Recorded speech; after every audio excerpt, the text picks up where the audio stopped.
Welcome to Impact Farming, where we introduce you to the people and ideas that will have a massive impact on your farming operation. Brought to you by Farm Marketer. Sit down, start the engine, and let's roll with today's show.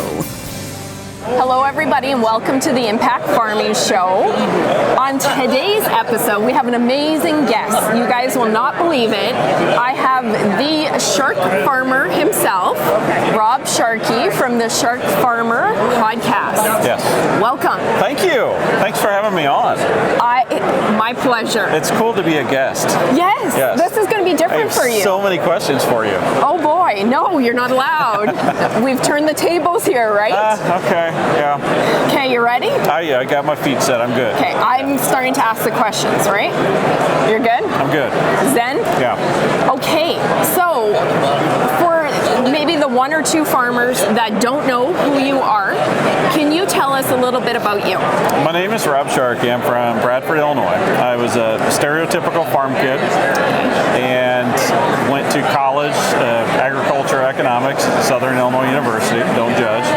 Then I went right back to the farm. I didn't go anywhere else. Okay. Yeah, so right back within like 6 months of getting graduated from college, I went back to my farm, got married, and started basically being a hired man for my dad. Okay. So did a few years like that, decided to go out on my own.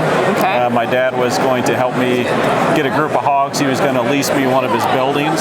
So because that's what we were doing, raising hogs. It was in 1998, which was the record low for hog prices. Ouch. So I was on the verge of bankruptcy.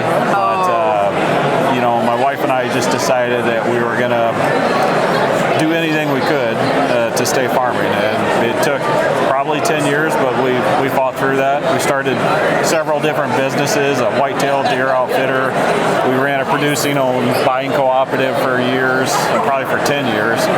So yeah, it was a long road to hoe, but I'm very proud of it. I'm very proud that we fought our way out of that. Good for you. Yeah. That's a tough blow just to get going, and it's at the bottom. It's one thing when you're starting farming. I'm a farmer as well. I'm a beef farmer. So it's one thing when you start and you're in the good times, and then you get that enthusiasm.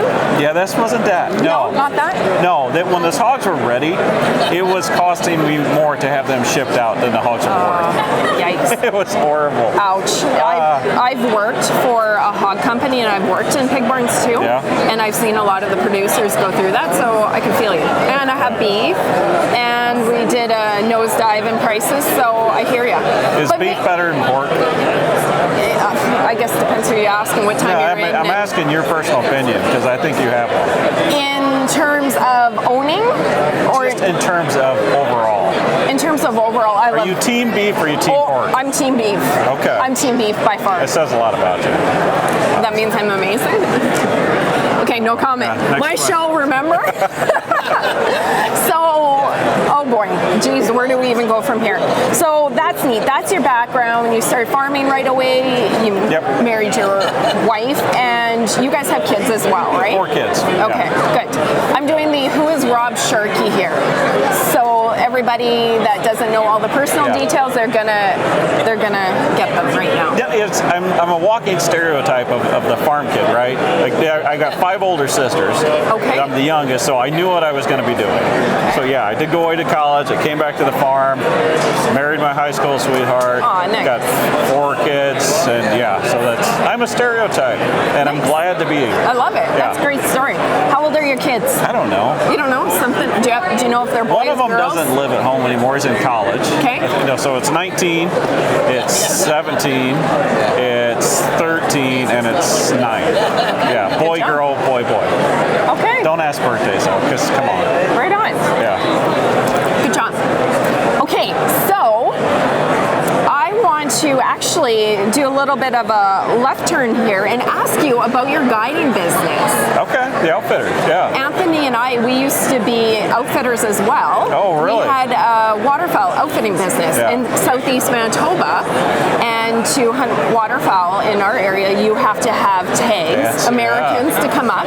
So we'd take Americans waterfowl hunting, and he used to guide guide for different outfitters in Manitoba. Yeah, I think just Manitoba.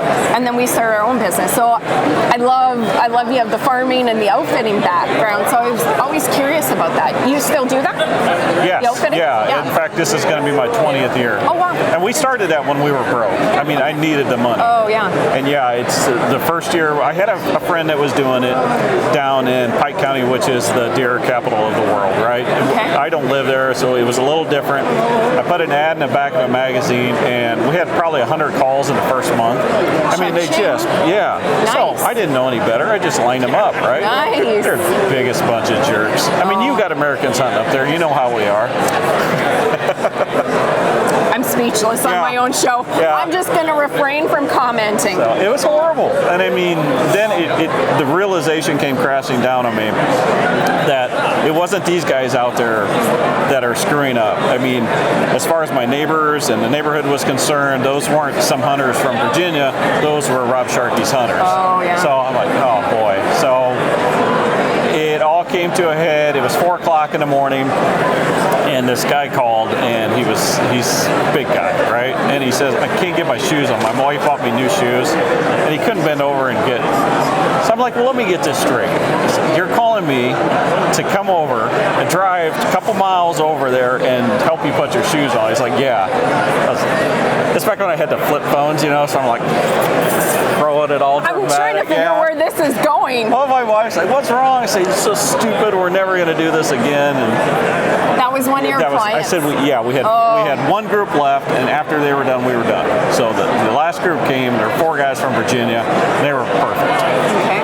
And when they left, they called back like a month later, and they said, hey, if we can bring good guys, would you try it again? So that was 20 years ago.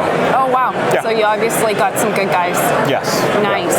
We did the outfitting business, I think, for about 5 years. And right when the recession hit, I think we ended 2 years after that. The first year, we said, oh, recession, whatever. All these Americans are still coming. Yeah. It didn't really affect them because, I mean, our clientele were the wealthy of the wealthy, like the Safari Club.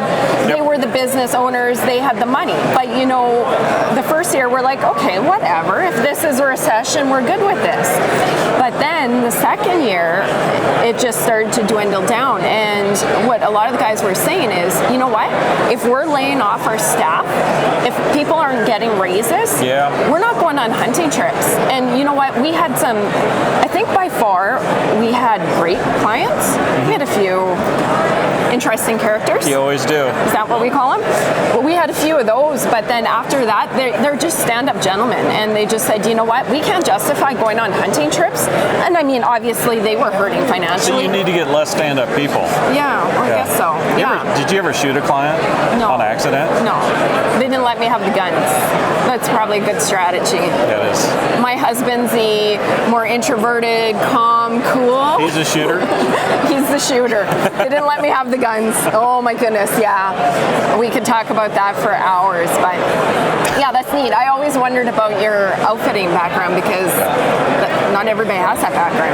No. It's interesting. No. Yeah, and it was something completely new in the neighborhood, completely new for us. It was a very hard learning curve, but it was probably one of the best decisions we've ever made. Oh, good. And now you enjoy it? Oh, yeah. Yeah. Yeah. Yeah, when you get good ones coming up, then it's fun, right? Yeah, they're lifelong friends. Yeah. I mean, I've been to all their weddings and their second weddings. Oh, nice.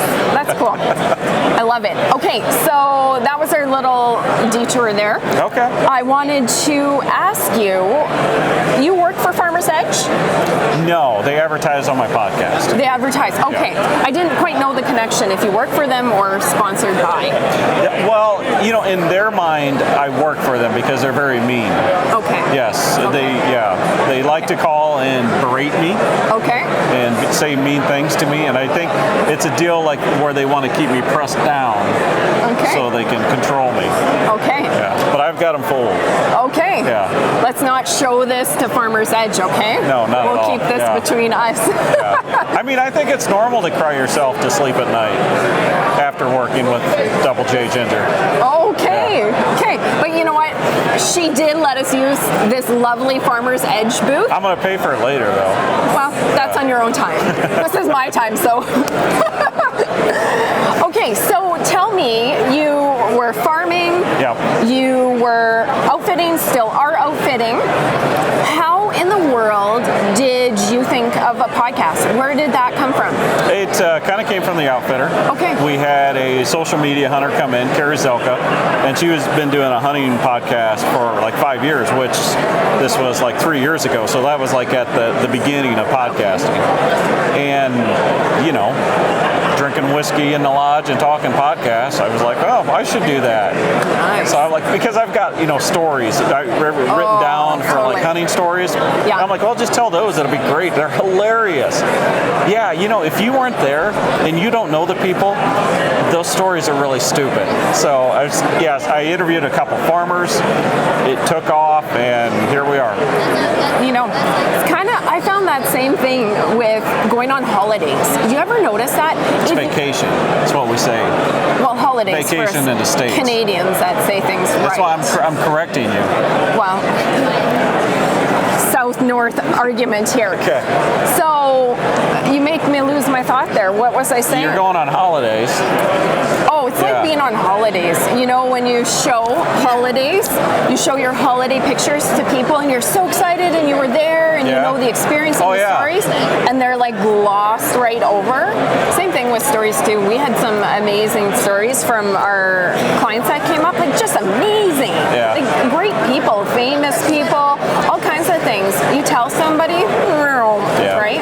And I guess there's that we don't care factor in there either, because they didn't care about hunting. It's hard to relate. It is. Yeah, especially, so if you see a picture of like someone doing something goofy and you know that person and it's so out of character for them, and that's what makes it so funny.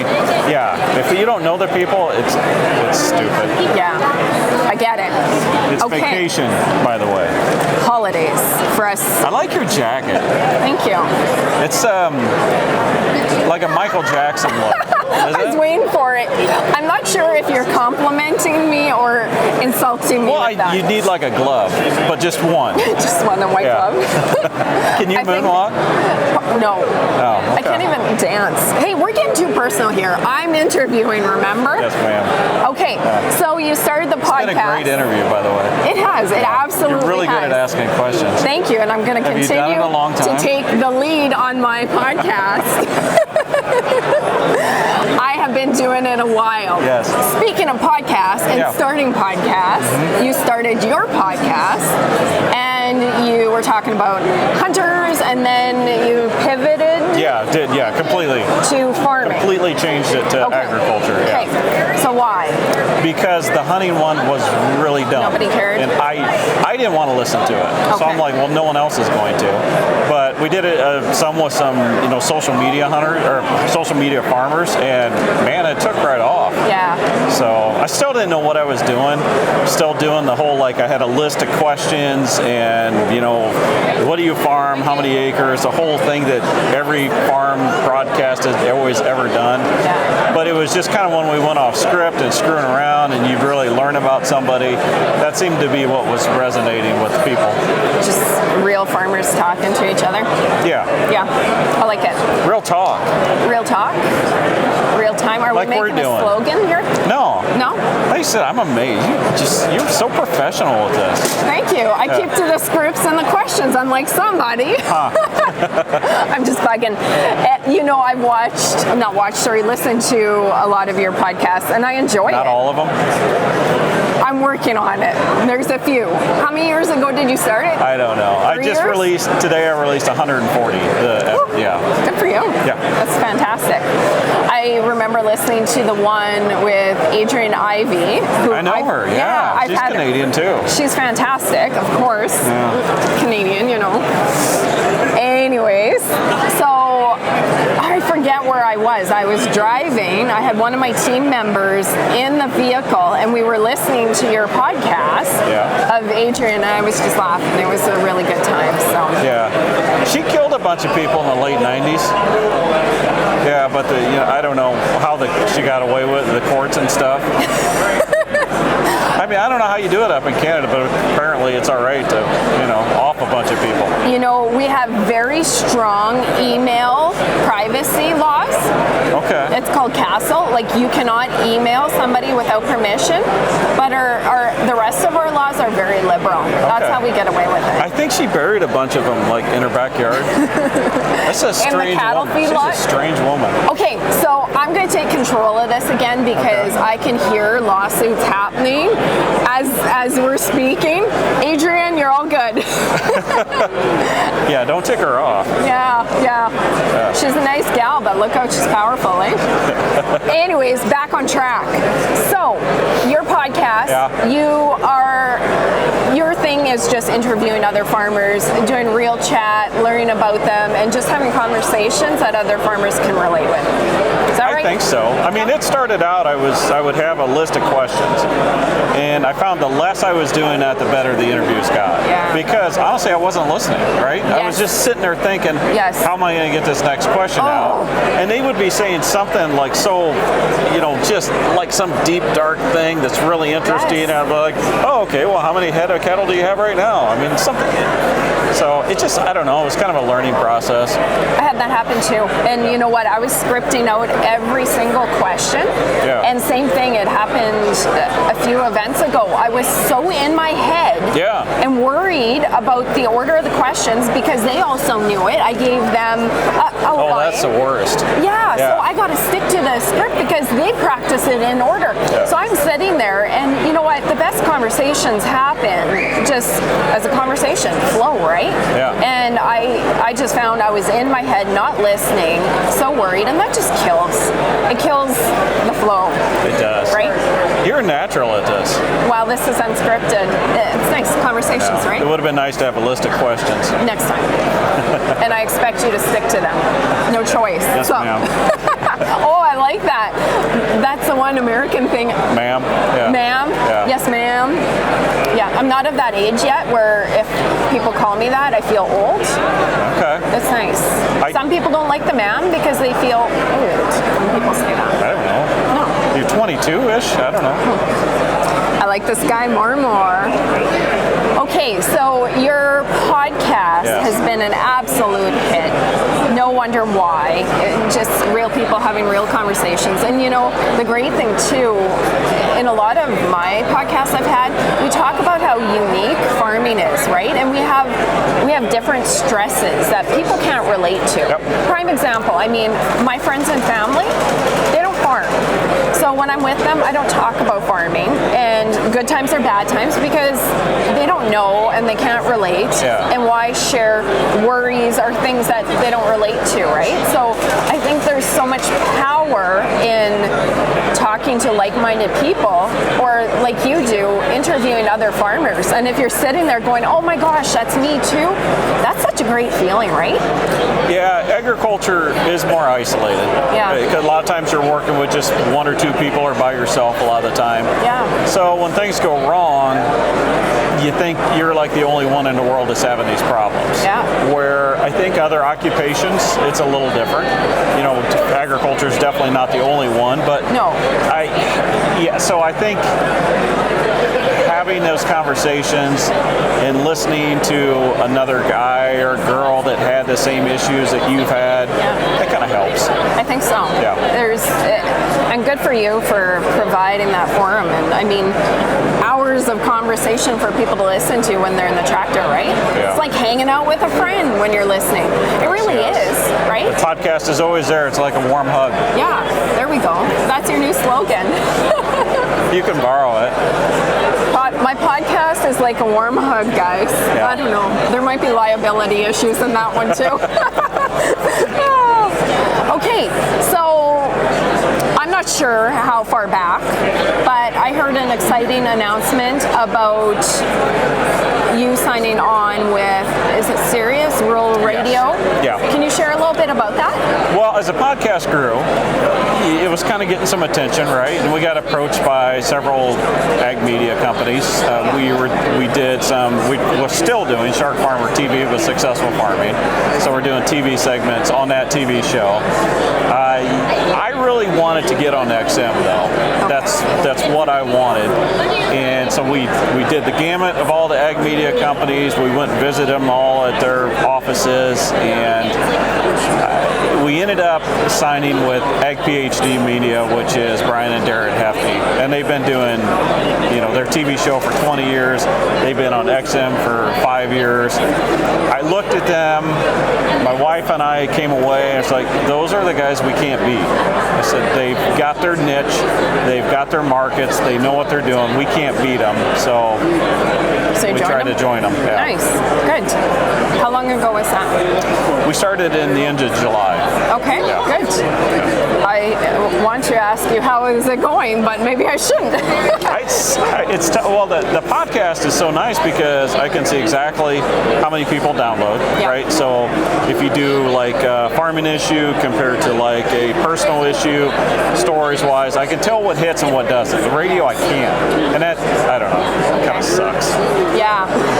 I do the same thing too. You can easily pick up the subjects that people care about. Yeah. Absolutely, and it's good. And you go, okay, people want to hear more about that, right?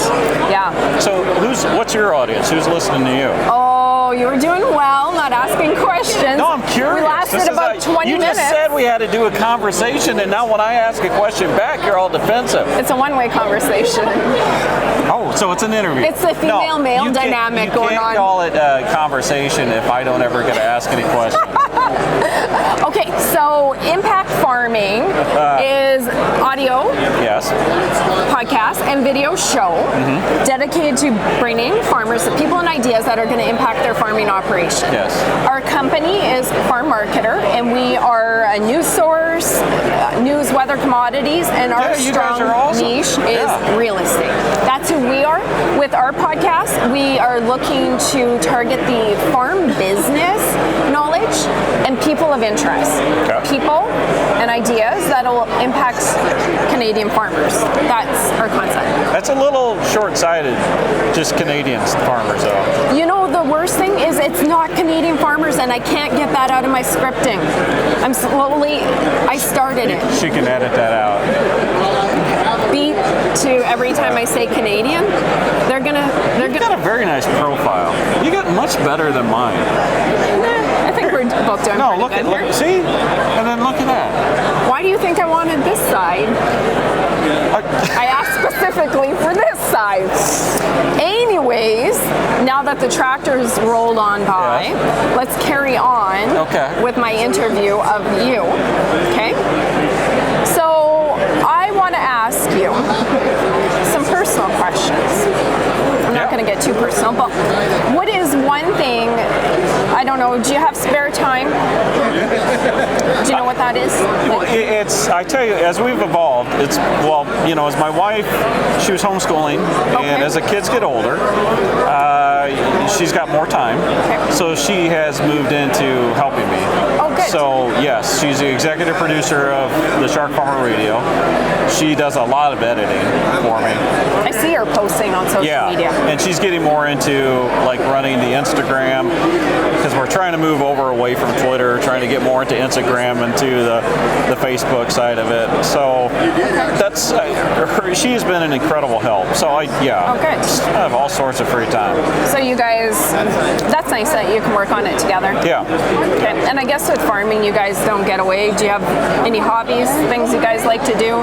Non-farm? Go to farm shows. Non-farming, non-farm show, non-podcast, non-kid related? Yes, we've thought about this a lot because things were getting very built up and tense, and we needed to relax. Yeah. We found an outlet. Okay. It's a Harley Davidson. Oh. I have not ridden motorcycles before, like maybe 3 years ago. Okay. And I can't get enough of it now. Oh, nice. So, and she loves it too. Okay. So yeah, it might maybe a midlife crisis. I don't know. Yeah. Venturing out, trying new things. Yeah. Are you scared? I'm not a scaredy cat, but riding a motorcycle is one thing that I do find a little worrisome. I've never done it. I think that's part of why you can relax it, because it demands your concentration. Yeah, true enough. But at the same time, it's awesome. So I don't know. It works for us. Okay. Yeah. Nice. Okay, so I'm going to ask you, what is something that you really dislike? This feels like a first date. What do you like? What do you dislike? I want to know these things. Like in life, what drives you bananas?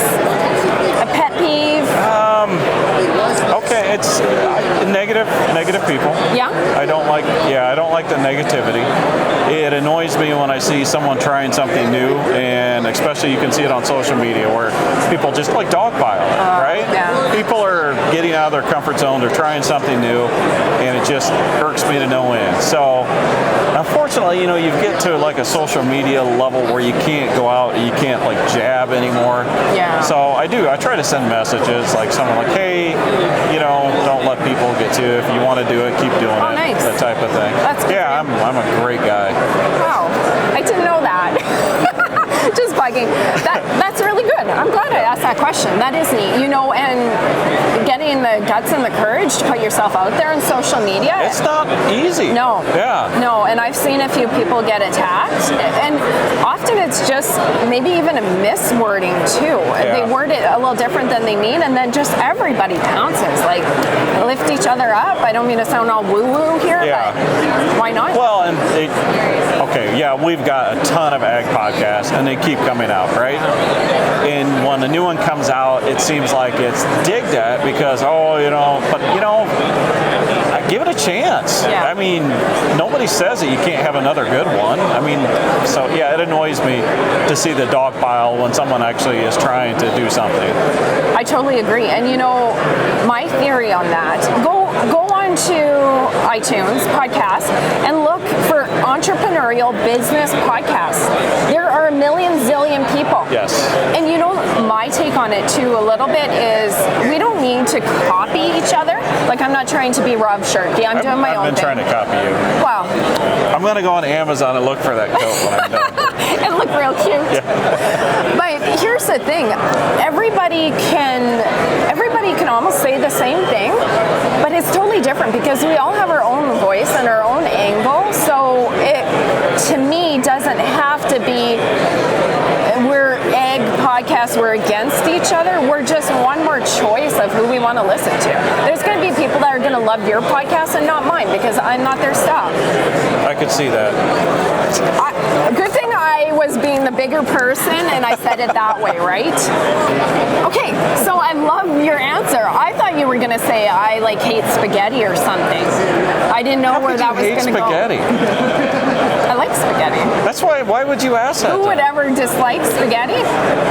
Am I giving out that kind of vibe that I don't like spaghetti? What's your favorite food? Oh man. What's this is total food? first date. Okay. What is your favorite food? Pizza. Pizza. Oh, yum. Okay. It's what? Huh? It's not good? No. Did you say? You're doing a great job. Thank you. Keep it coming. Anyways, okay, so that was fantastic. I am so excited to learn about your background, what you do.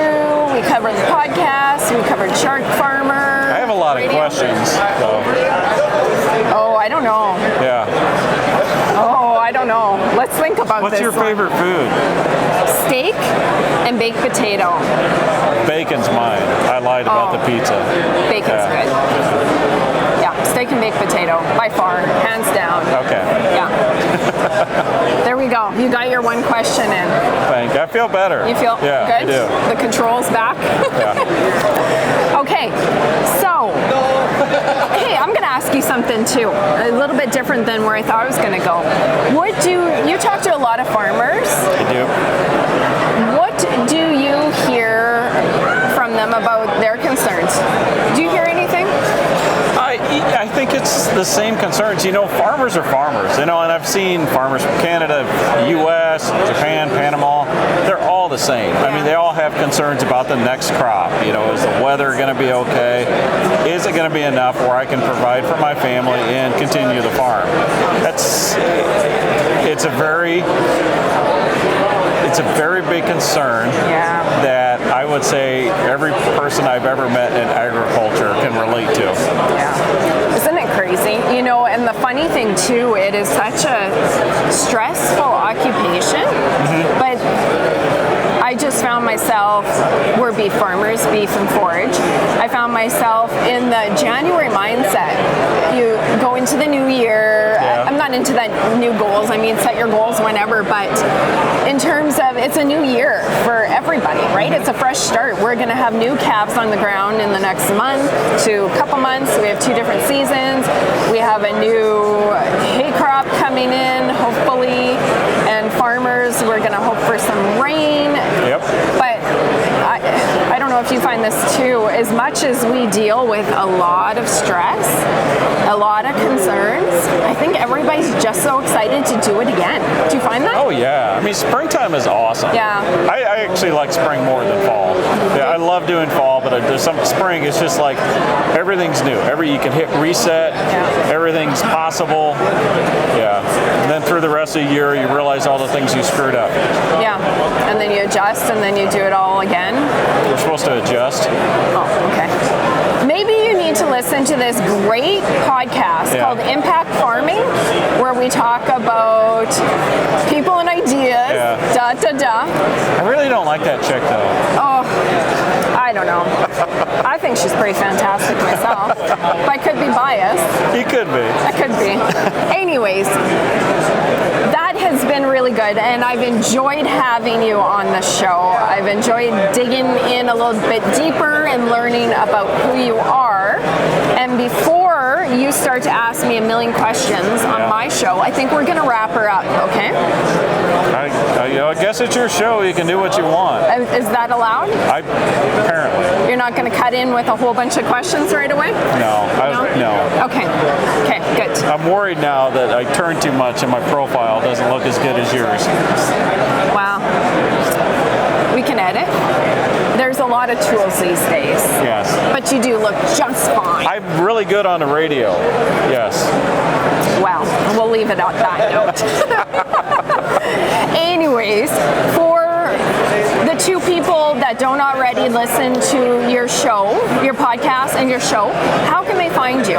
Sharkfarmer.com. It's all there. Yeah. Just go there, links to your podcast. It's got the Shark Farmer podcast, it's got What the Farm podcast, it's got Shark Farmer radio, it's got the Shark Farmer TV. It's all there. Excellent. Everything. You could spend minutes. A hot minute. Yes. And I encourage you guys to check it out. For the two people that don't know about Sharkfarmer podcast, it's a great time, great conversations, and I enjoyed our conversation. I did too. Thank you very much. It's a little one-sided. And I like it that way. With that, we will sign off. Thank you, everybody. You've been listening to Impact Farming. For more great episodes and articles designed to help you manage and grow your farming operation, head on over to farmmarketer.com. Don't forget to sign up while you're there. We will see you on the next episode.